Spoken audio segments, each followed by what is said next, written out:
To make espresso coffee, you will need an espresso machine and finely ground coffee beans.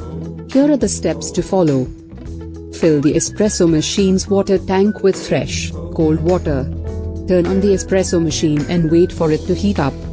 The machine should indicate when it is ready to use. While waiting, fill the portafilter, the handle that holds the coffee, with finely ground coffee. Use about 7 grams of coffee for a single shot of espresso and 14 grams for a damp the coffee grounds firmly using a tamper to create a level and compact layer. The tamp is a flat, circular tool that is usually provided with the espresso machine. Wipe any excess coffee from the rim of the portafilter and attach it to the espresso machine. Place your espresso cup under the portafilter and press the button to start the shot. The espresso should begin to pour out of the machine. The ideal espresso shot should take 20 to 30 seconds to pour and should have a crema, a layer of foam on top, that is reddish brown in color.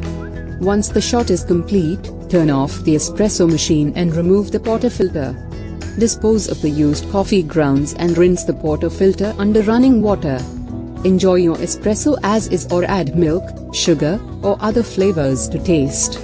Remember to clean your espresso machine regularly to ensure it stays in good working condition and your coffee tastes great every time.